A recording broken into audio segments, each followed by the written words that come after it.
Welcome to the Human Capital Innovations Podcast, your go-to source for personal, professional, and organizational growth and development. We hope you tune in often for all things people management, organizational development and change, organizational leadership, and social impact related.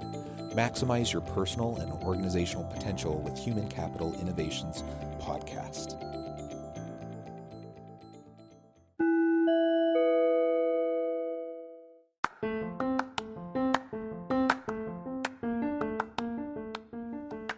Welcome to the Human Capital Innovations Podcast. In this HCI podcast episode, I talk with Brenden Kumarasamy about effectively communicating culture change in your organization.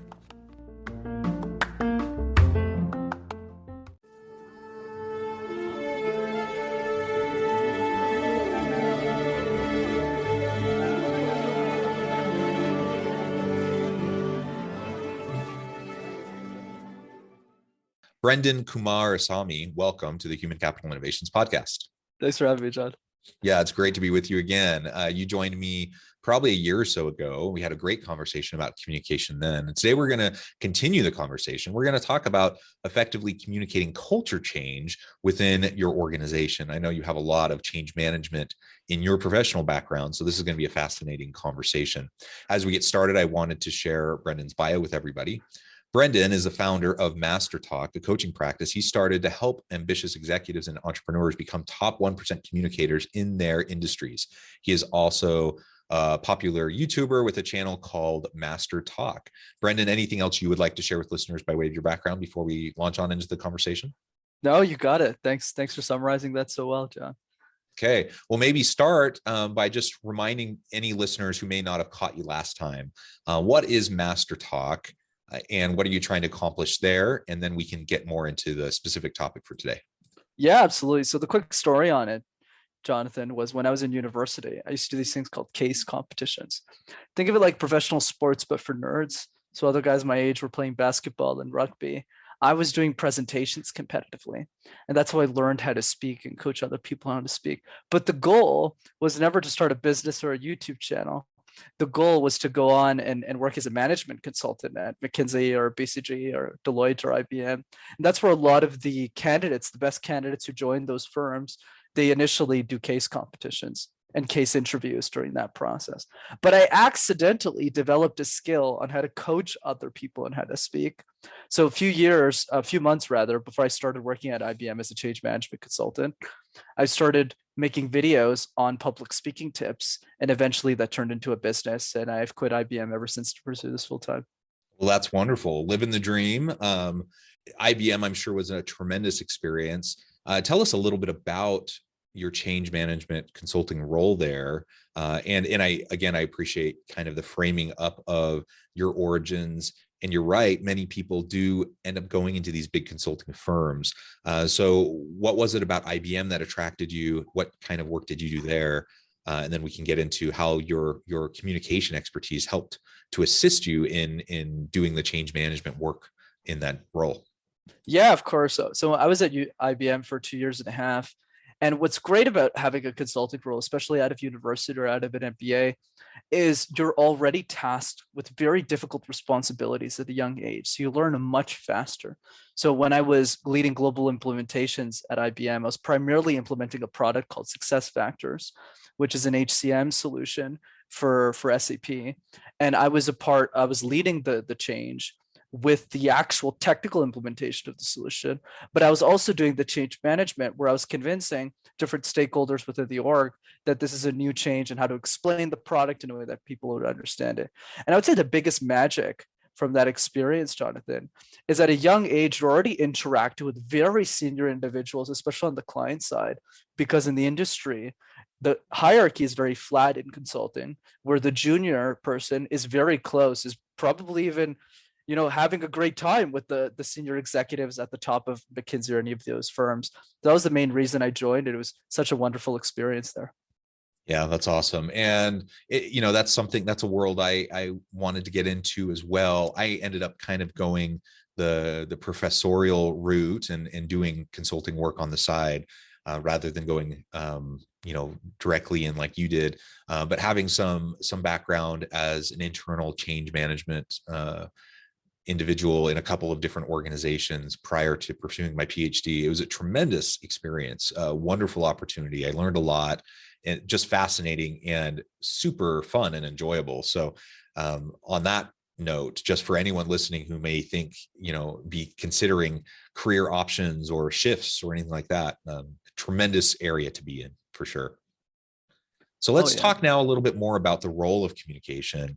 You alluded to it just a little bit there in your time at IBM, and you're implementing digital transformation, utilizing success factors. What was the role of communication and how did you approach it? And maybe if you have any examples of times where you approached it in a less effective way, learned from it, and then were able to pivot and shift and then communicate in a new, better, and more effective way. Yeah, absolutely happy to talk about that. So I would say in the context of the role I had at IBM, and this is true with any consulting role or any change management role, is we're communicating to different stakeholders. But the difference is that the languaging you need to use when you're communicating with those stakeholders need to change. So for example, when you're talking to the developer who's working at the company, you're saying, hey, there's a new software, there's a new update, there's a new idea. The way you communicate with that person is going to be very different than with a senior executive. So what I really learned in those 2 years is how to be empathetic to the values and what other people want and adapting to those needs and being able to communicate in a way where people go, oh, that makes sense. I understand why we need to change. So of course, at the baseline, we come up with the presentation that would appeal to everyone, explain the burning platform, tell people why this needs to happen, but also celebrate the benefits. And then the last piece I'll add to that is the importance of small touch-based conversations with every stakeholder. I think what a lot of people miss about change management, especially from a communication lens, is we generally see it as this one big presentation, and we tell people about the change, why it's happening, how it's happening, but we don't focus enough on the small micro touch points between everyone so that we really get a pulse on what are those water cooler conversations that are happening in the organization so that we can quickly pivot our language to make sure that we stay great in the change management projects that we're implementing. Yeah, and that's my experience too. I remember engaging in a change management project for LG Electronics in South Korea. This was probably 20 years ago, and I was young. I wasn't actually out of college yet. This was a summer internship.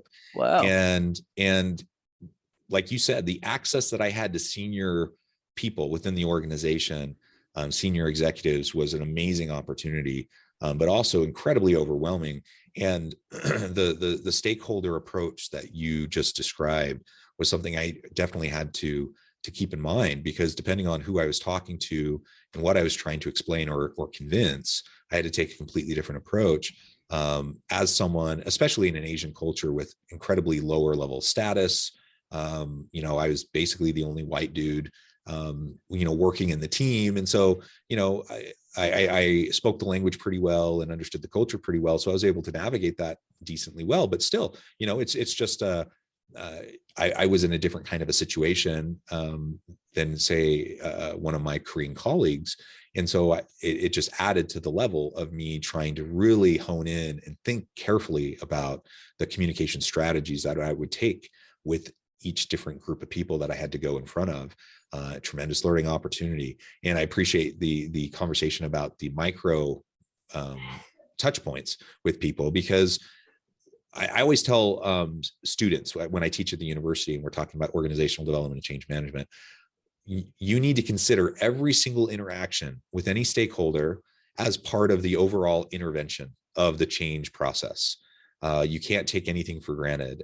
Every single time you're interacting, it's going to influence the overall trajectory, the momentum, and the outcome.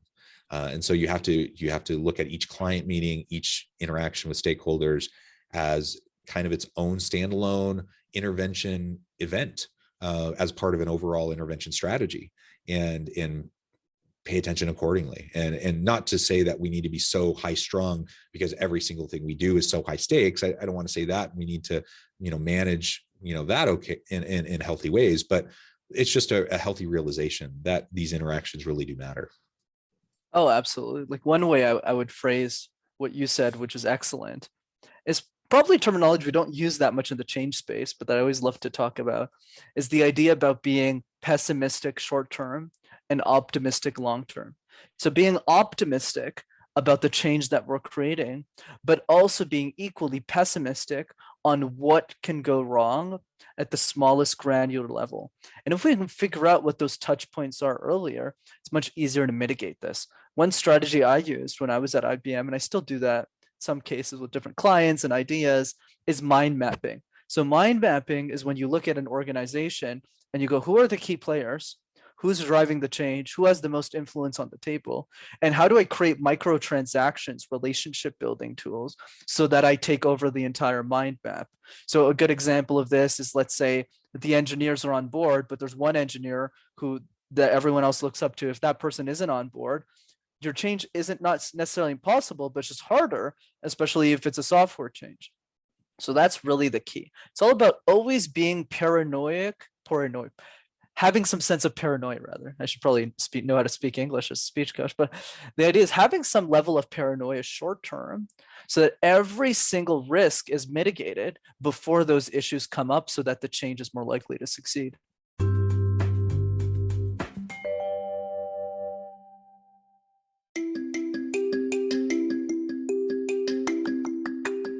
I'm excited to announce the publication of my new book from HCI Press, Bluer Than Indigo Leadership: The Journey of Becoming a Truly Remarkable Leader. Early in my adult life, I learned about an Asian proverb that translates as bluer than indigo. If you think about the color indigo, it is a brilliant, deep, and vibrant blue, what some would call the bluest of blues. To have something that is bluer than indigo is rare and truly remarkable. Contrary to popular myth, there is no one-size-fits-all or cookie-cutter approach to effective leadership. There's no silver bullet, no secret sauce, no go-to model that will solve all of our problems. The truth is, great leaders have all had their unique strengths and flaws, and have all had to discover and then pave their own distinctive path in their life's journey to fulfill their leadership potential. Bluer Than Indigo Leadership will help you discover your own path and explore those ordinary, everyday actions that will help you respond to an uncertain future and produce extraordinary results for individuals, teams, and organizations.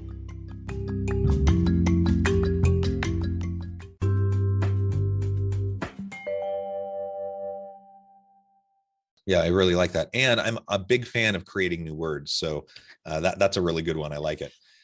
Well, good. So maybe tell us about another example you may have had. It could have been at IBM or since in your career where you've seen a transformation in either your own communication ability or in the communication of an executive you were working with, that then led to an increase in their influence, an increase in their ability to drive impactful change. Beautiful question. I would say for me, the biggest lesson I got from IBM is the difference between responding with statements versus questions. Especially when you're young, you're in your 20s, 30s, you always feel like you need to prove yourself. But I've even seen that in the case of 40s and 50s too. I would just see it's a bit more common there because we're getting started in the workplace. So we want to show you what we can do. We want to show your expertise. Hey, Jonathan, we need to think about this. We need to do this. But I would say is the most wisest individuals I've met at IBM, and they've coached me on this too. So I learned that lesson early in life, thankfully, is the best way to showcase your wisdom is through questions, not statements. And what I've always found is that the best executives in the world that I've had the pleasure of either working with or knowing spend that time to really diagnose and spend a lot less time solutioning. So they ask a lot more questions. Why do you believe this? Why is this important to you? Where do you see the company going in the next 5 years? Those are generally the best change management executives because everyone feels like their voice is being heard. Everyone feels like this person really cares. And the person who's asking the questions has all the information and knows exactly how to make the change. I would even add, as far as to say they have all the leverage. So when they say that 10% solution, that 10% of the time, or even 5% of the time, where they give statements, everyone is listening to those statements. So it's not about being loud, and you know this probably better than I do. It's not about being loud, but only being vocal in the right moments and spending most of the time in silence, just listening and asking the right questions. That's probably the biggest lesson I got that created the best transformation. Yeah, I love that. And asking good questions is a real skill. It's hard to do. So it's easy to say, ask good questions. And listeners may think, well, yeah, okay, that sounds good. So next meeting, I'm just going to sit back. I'm going to observe. I'm just going to ask good questions. Okay.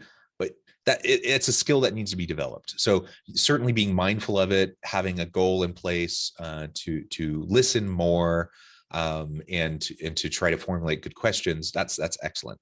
But just recognize it will take practice over time, because we're not, I don't know, like I was going to say we're not hardwired, but I don't actually know in terms of like evolutionary psychology, but in terms of culture and norms, like you said, I think we're more inclined just naturally to try to speak up and to assert some sort of level of faux confidence and certainty around whatever we're saying.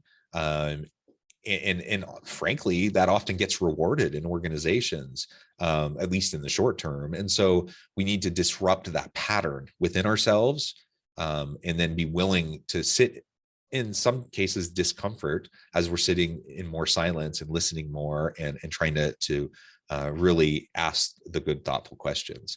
And when you ask the good, thoughtful questions, that means you have to listen even more intently to what people say, so that you can then ask the follow-ups, and you can then use what you learn to inform your approach moving forward. All of that sounds simple, but it's not easy. It takes practice, and it takes time and intentionality. Absolutely, John. And I'll even give you a framework for those of you who want to get better at this. So here's a simple one I teach clients, which is, what is the outcome that you're looking to drive, or the outcome from the conversation? And how do you ask questions to figure out one specific thing? And that specific thing is generally, what does that person value and what are their incentives? So what if you show me the incentive, I'll show you the outcome, right? So it's the same idea. So I'll give you a super easy example to demonstrate this. Let's say we take a vice president of sales. We're at a company, and let's say we're implementing a new CRM. That vice president of sales is probably thinking, if I have to implement this new CRM, that means I have to take everything in my pipeline and then put it in the CRM. It's going to take me a bunch of time. I don't want to do this. But how do I know that so accurately? It's because I talk to a lot of vice presidents of sales, right? So the key is, you need to figure out what is the outcome. Okay, so the outcome is to convince this vice president of sales that Salesforce, let's use Salesforce as an example, not endorsed by them in any way, but let's just use an example, that, hey, this is something that you want in your business, not something you don't want. So this guy's an old school vice president of sales. Oh, all my pipeline, everything is on a piece of paper. I don't need Salesforce. So let's use this as an example. So then the second piece is, now you want to drive questions that lead to figuring out what their priorities. So what's your opinion of Salesforce? Let's say James. Then James goes, oh, Salesforce is good. It's a good system. What are some of the challenges you have with Salesforce? Oh, Brenden, I'm going to spend so much time putting all of this in the pipeline. It's going to take me an extra 30 minutes. Do you know how valuable my time is? I'm always spending all this time doing sales. And then you're asking the questions, and the goal of the question is to figure out their priorities and to figure out what they value. And then once you have all that information, the final piece of the framework is then representing their own languaging against them. So you would say something like this: oh, James, completely understand. It does take a lot of time, but I feel we need to think about this in the long term. Imagine how much time this would save us over 5 years. If all of your team members, right, have you ever been in a situation where, one of your team members had a deal that you weren't aware of? Oh yeah, Brenden, now that you think of it, now that you mention it, there's one of my team members that's always closing deals and I never find out about it. I can never update it. So, well, Salesforce fixes that, James, because then they can implement. It's going to take an extra 5 minutes, but imagine how much more money you'll make. Oh, that makes a lot of sense. You're right. That makes a lot of sense. We should definitely implement Salesforce. I used his own languaging against him. So I hope that framework helped. Yeah, I think that's a great example, and a practical way to start approaching it. And again, it just takes intentionality. It takes time. It takes a little bit of practice. But pretty soon you can become known as a thoughtful, intelligent, insightful individual that people really pay attention to. And it may seem counterintuitive, but sometimes we think it's the loud, boisterous ones that get all the attention, that suck all the energy out of the room. I suppose that can be the case, but my experience has been, both individually as well as working with other people, that if someone is always commenting, always asserting themselves, especially if they do it in a blustery way or a faux confidence kind of a way, people tune them out. They don't actually really pay attention to them. It's not effective. They're just taking up space. And people tend to pay attention to those that are thoughtful, quiet, considerate, and who only speak on occasion when necessary to try to flesh things out or to try to, better understand things. People tune into that. They hone in very quickly on that, and you'll start to build your reputation for being a really impactful communicator, not because you're taking more like time. So if we use, like, let's say a presidential debate, sometimes commentators following a presidential debate, they'll rate the debate based on like how much time someone got speaking. What was the amount of speaking time? What I'm suggesting is, in the workplace, we're not in a presidential debate. So it's not about how much actual speaking time we're taking within a meeting. It's about impact time, right? And everything you've been describing is all about how to have greater impact in the moments we choose to communicate whatever kind of initiative or change or anything we're trying to influence, right? Fascinating analogy. I love that. Very good. Brenden, it has been a pleasure. I note the time, and in a few minutes here, I'm going to need to let you go. But before we close today, I wanted to give you a chance to share with listeners how they can get in touch with you, find out more about your work, and then give us the final word on effective communication for organizational change. Yeah, absolutely. John, always a pleasure to see you and hear from you. So yeah, for those of you who want to check out more of the work that I do, Master Talk, the YouTube channel, is definitely the best place. Go to YouTube, type Master Talk in one word, and you'll have access to all of my free content on public speaking. And if you want to attend one of my free trainings and get coaching from me, that's rockstarcommunicator.com. If you go to that website, you can register for one of my next free trainings and learn more about effective communication. In terms of the final word, I would say a lot of us, when we think of communication, Jonathan, we see it as a chore. We go, ugh, I don't want to work on this. This is daunting. So I encourage all of you to reflect on this question that will help you to dream more about your communication skills. The question is this: how would the world change if you were an exceptional communicator? How would your organization change, your family change? If you really start to ponder that, you'll get a lot more excited about working on your communication skills and see some incredible results that come with it. Great question, great insights, Brenden. I really appreciate your time.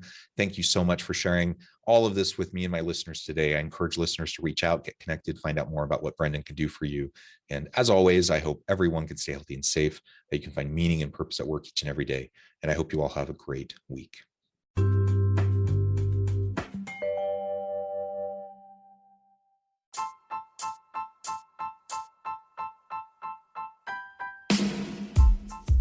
The alchemy of truly remarkable leadership. Ordinary, everyday actions that produce extraordinary results. Consider how the nature of work has shifted over the past 50 years. With increased globalization, rapid technological advancement, and the shift in economic composition, the average job of today looks very different than the average job of 50 years ago. What will the jobs and organizations of tomorrow look like? Moreover, what does this all mean for organizational leaders? What are the core competencies and capabilities of organizations and their leadership that are prepared for continued disruption and geopolitical and socioeconomic shifts? Regardless of what the future holds, increasingly, leaders need to be socially minded, data-driven, decisive, champions of talent, and disruptors of the traditional notions of leadership, teams, organizations, and work. The alchemy of truly remarkable leadership will help you to explore your own leadership competencies and capabilities and consider ways to apply and implement them into your workplace and personal life.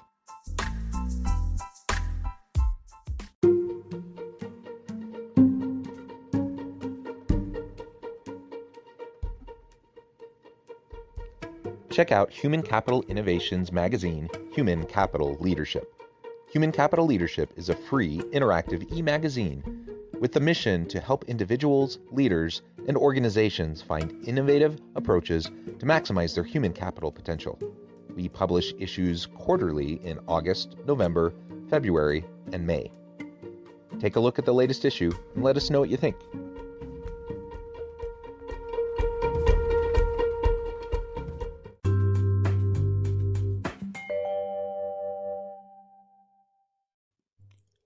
thanks again for joining us for this episode of the Human Capital Innovations Podcast. I hope you stay healthy and safe and that you have a great week.